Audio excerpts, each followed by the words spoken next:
সাকিব আল হাসানকে নিয়ে আপনাদের ভণ্ডামিটা এবার একটু থামান। এই দফায় থামান, অনেক তো হলো, আর কত?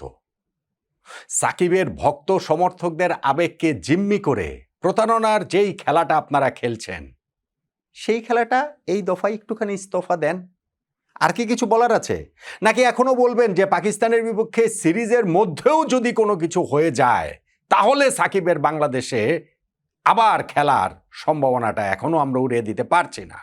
যেহেতু পাকিস্তানের বিপক্ষে সিরিজের 3টা ম্যাচ 11 তারিখ, 13 তারিখ, 15 তারিখ, যদি সাকিবের ক্লিয়ারেন্স 10 তারিখ পাওয়া যায় তাহলে প্রথম থেকেই সাকিবকে পাওয়া যাবে। যদি 12 তারিখে পাওয়া যায় তাহলে 13 তারিখের ম্যাচে সাকিব খেলাবো, এমনকি যদি 14 তারিখে পাওয়া যায় 15 তারিখের ম্যাচে সাকিবকে খেলাবো। এগুলো ছাড়েন না। অনেক তো হলো না? মানুষের সাথে অনেক প্রতারণা করলেন না? মানুষের সাথে অনেক ভণ্ডামি করলেন না?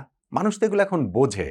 সমর্থকদের একটা আবেগ রয়েছে, পাগল পাড়া একটা আবেগ রয়েছে এবং একটা প্রত্যাশার জায়গা রয়েছে। সেই কারণে তারা বারবার বোকা হয়, তারা বারবার ওই ফাঁদে পা দেয়।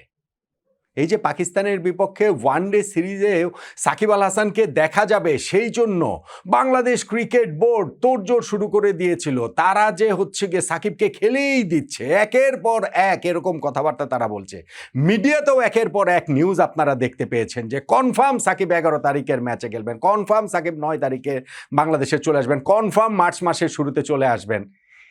এগুলো বলে মানুষকে শুধু শুধু বোকা বানানো হয় এবং তাদের আবেগের সঙ্গে প্রতারণা করা হয়, এর চেয়ে বেশি কিছু না। সাকিব আল হাসান বাংলাদেশে ফেরার, বাংলাদেশের জার্সিতে আবার খেলার ব্যাপারে কখনোই অত কাছাকাছি ছিল না যত কাছাকাছি আপনারা দেখাতে চেয়েছেন। আজকে যখন পাকিস্তানের বিপক্ষে ওই 3 ম্যাচের ওয়ানডে সিরিজের জন্য বাংলাদেশের স্কোয়াড ঘোষণা করা হয়েছে, সেই স্কোয়াডটাতে যখন সাকিব আল হাসানের নাম নাই এবং সেটা নিয়ে যখন কোনো কথাবার্তাও নাই, আমাদের সিলেকশন প্যানেলের প্রধান যিনি গাজী আশরাফ হোসেন লিপু ভাই, তারও কোর্ট নাই, অন্য কারও কোনো কথাবার্তা নাই, তখন আসলে ওইটাই মনে হয় যে মানুষ সবসময়, আমাদের দেশের মানুষগুলো, এই যে ক্রিকেট পাগল মানুষগুলোকে বোকা পেয়ে সবাই মিলে তাদের আবেগের সঙ্গে মজা নেয়, প্রতারণা করে, শুধুমাত্র তাদেরকে একটু হাওয়া দিয়ে দিয়ে দিয়ে দিয়ে একটুখানি একটা জায়গা পর্যন্ত নিয়ে যায় যে সাকিব আল হাসান বাংলাদেশের হয়ে খেলছেন, বাংলাদেশে ফিরছেন। না, সাকিব বাংলাদেশের হয়ে খেলছেন না, সাকিব বাংলাদেশে ফিরছেনও না। পাকিস্তানের বিপক্ষে এই সিরিজে তো নাই। ভবিষ্যতে কখন, কোথায়, কিভাবে ফিরবেন সেইটাও প্রবল অনিশ্চয়তায়। যতটা অনিশ্চয়তা আগে ছিল তার চেয়ে অনিশ্চয়তা এখন মোটেও কমেনি। পাকিস্তানের বিপক্ষে 15 সদস্যের বাংলাদেশের যেই দলটা দেওয়া হয়েছে, শুধুমাত্র সেই দল নিয়ে আলোচনা করার কথাবার্তা ছিল, কিন্তু যেহেতু সাকিব আল হাসানের ইস্যুটা এত বড়, সেই কারণে ওইটা নিয়েই কথা বলছি। আমি সাকিবকে নিয়ে বলছি, তার আগে একটু দলটাকে যদি দেখে নেই।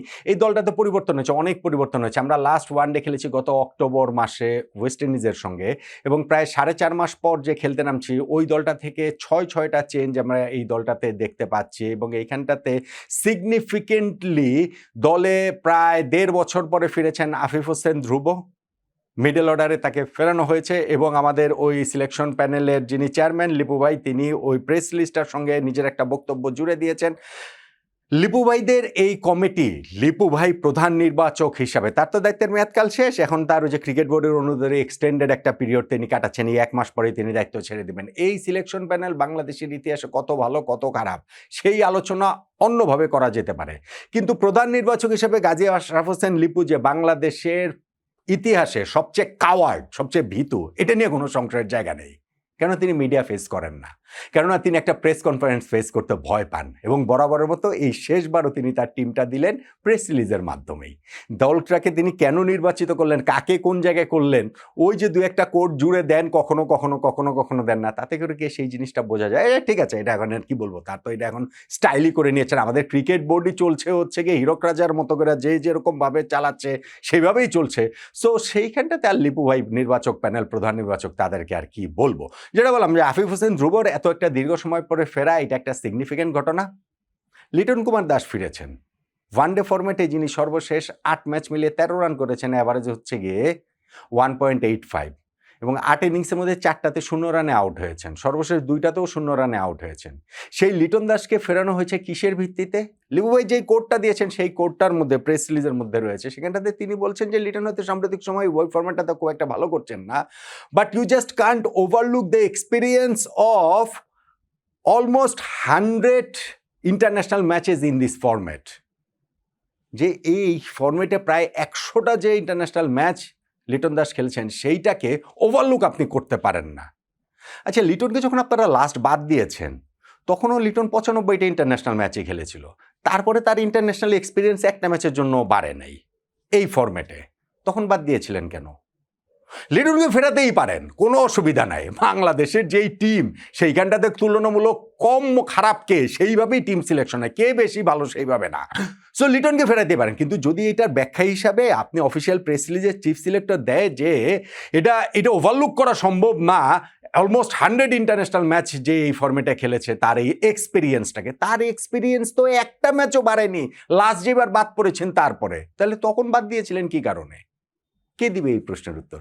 যাই হোক, লিটন ফিরেছেন সেটাও একটা সিগনিফিক্যান্ট একটা জায়গা। আর গত সিরিজের সেই দলটা থেকে জাকের আলী অনিক, শামীম পাটোয়ারি, নুরুল হাসান সোহান, নাসুম আহমেদ এরা হচ্ছে গিয়ে বাদ পড়েছেন ইনজুরির কারণে। তানজিম সাকিব, হাসান মাহমুদ তারা নেই। আমাদের যে 15 সদস্যের দলটা দেওয়া হয়েছে, লিটন দাসকে অবশ্যই এখানে মিডল অর্ডার ব্যাটসম্যান হিসেবে নেওয়া হয়েছে, সেটা বলা হয়েছে। আমাদের 15 সদস্যের দলটাতে আছেন তানজিদ হাসান তামিম, সাইফ হাসান, সৌম্য সরকার, নাজমুল হোসেন শান্ত, লিটন দাস, তাওহিদ হৃদয়, মাহিদুল ইসলাম অঙ্কন, আফিফ হোসেন ধ্রুব, মেহেদি হাসান মিরাজ, তানভীর রয়েছেন হচ্ছে গিয়ে স্পিনার, রিশাদ হোসেন, মুস্তাফিজুর রহমান, তাসকিন আহমেদ, শরীফুল ইসলাম এবং নাহিদ রানা। এই হচ্ছে গিয়ে মোটা দাগে আমাদের স্কোয়াড, যেখানে 8 জন প্রপার ব্যাটসম্যান, 7 জন বোলার, তার মধ্যে হচ্ছে গিয়ে 3 জন স্পিনার, 4 জন পেস বোলার।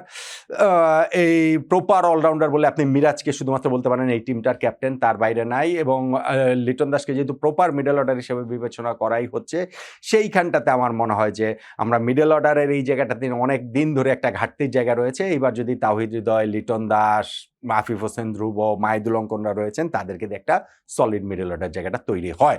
ঠিক আছে, টিম যেরকম হচ্ছে সেটা নিয়ে আলোচনা তো নানানভাবেই হতে পারে, কিন্তু ওই যে সাকিব থাকলে পুরো টিমের ব্যালেন্সটাই অনেক অন্যরকম হতো, ভালো হতো। আমি মাঝখানে আবার দেখছিলাম যে না, সাকিবকে সিলেকশন প্যানেল কিসের ভিত্তিতে দলে নিবে, তার দেশে আসতে হবে, দেশে এসে ডোমেস্টিক ক্রিকেট খেলতে হবে, তার ফিটনেস প্রমাণ করতে হবে, 50 ওভার্সের ক্রিকেট খেলার মতো যথেষ্ট ফিট তিনি কিনা সেগুলো প্রমাণ করে সাকিবের আসতে পোগাস ভাই, এগুলো সব বুলশিট, এগুলো কোনো কথাই না। সাকিবের যদি রাজনৈতিক সিগন্যাল থাকে, গ্রিন সিগন্যাল, তাকে দেশে আসার, মামলা মোকদ্দমার বিষয়, তাহলে সাকিব আসবেন, সাকিব আসলে সাকিব খেলবেন, সাকিবকে দলে নেওয়া হবে। কিন্তু ওই গ্রিন সিগন্যাল কখনো ছিলই না। অথচ আমাদের ক্রিকেট বোর্ডের তরফ থেকে গলা উঁচু করে বারবার বলেছে, এবং কোন দিন বলেছে আপনি খেয়াল করে দেখুন। আমি তখন থেকেই বলছি, যেই দিন বাংলাদেশ টি-20 ওয়ার্ল্ড কাপ থেকে ছিটকে গেল, খেলা হলো না আমাদের, অফিসিয়ালি আমরা আউট হয়ে গেলাম, সেই দিন সাকিবের কথাটা বাজারে ছেড়ে দেওয়া হলো। এবং তারপরে ক্রিকেট বোর্ডের এক বাগাড়ম্বর পরিচালক জনাব আসিফ আকবর বকেই যাচ্ছেন সাকিবের কথা, যে মনে হচ্ছে সাকিবকে আনার মহান দায়িত্ব তিনি নিয়ে নিয়েছেন। এখন যে সাকিব আসলো না, এখন কি বলবেন? এখন আবারও কি ওই যে টোপ দেওয়া শুরু করবেন যে না এই সিরিজ আমরা পারিনি, পরের সিরিজ আমরা পারবো, আমরা আমাদের চেষ্টা করছি, আমরা সরকারের সঙ্গে আমরা এগুলো করছি, আমরা সাকিব অনেক দূর চলে এসেছেন। তখন তো মনে হচ্ছিল ঘটনাটা এরকম যে আগের বার যে সাকিব আমেরিকা থেকে দুবাই পর্যন্ত চলে এসে দেশে আসতে পারেনি, এইবার বোধহয় সাকিব দুবাই পর্যন্ত না, সীমান্তের ওই পারে দাঁড়িয়ে আছে, যে সরকার বললেই সাকিব ঢুকে যাবে, ক্রিকেট বোর্ড শুধুমাত্র বললেই ঢুকে যাবে, এরকম একটা অবস্থা। সবাই মিলে তৈরি করেছে, মিডিয়া তো এরকম শোরগোল তো রয়েছে, মিডিয়াও আপনাদেরকে ওরকম গোল খাইয়েছে। এখন কি করবেন? কারণ মানুষ এটা খেতে চায়, মানুষের এই আবেগটা নিয়ে যে খেলা যায়, এইটা আমাদের ক্রিকেট বোর্ডও যেমন বুঝে গেছে, আমাদের ক্রিকেটের বিভিন্ন স্টেক হোল্ডাররাও বুঝে গিয়েছে। তো আমি বলছিলাম, আমি আগে অনেকবার এই সাকিব বিষয় নিয়ে অনেক আলোচনা করেছি না, এইবার কিন্তু আমি সাকিব নিয়ে খুব বেশি আলোচনা করিনি। শুধু আমি একটা ভিডিওতে বলেছিলাম যে যেরকম নিশ্চিত আপনারা মনে করছেন সাকিব আসছেন, ওরকম সাকিবের নিশ্চয়তা নেই। কিন্তু আমি অনেক ভিডিওতে বলেছি যে সাকিবকে নিয়ে সবাই যেটা করেন সেটা হচ্ছে গিয়ে স্রেফ ভণ্ডামি, স্রেফ সাকিবের নামটা বিক্রি করেন, স্রেফ সাকিবের আবেগটা বিক্রি করেন। কিন্তু সাকিব বাংলাদেশে আসার, বাংলাদেশে ফেরার ওই রকম একটা বাস্তবতার জায়গা যে তৈরি হয় নাই, সেটা তো আমরা দেখতেই পেলাম, যেহেতু পাকিস্তানের বিপক্ষে এই সিরিজের ঘোষিত দলটাতে সাকিব আল হাসান নেই। অতএব আমি ওই কথাটা বলবো, এইবার সাকিবকে নিয়ে অন্ততপক্ষে এই ভণ্ডামিটা থামান, সাকিবকে নিয়ে মানুষের আবেগ উস্কে দেওয়া এই প্রতারণার জায়গাটা এই দফায় অন্তত থামান।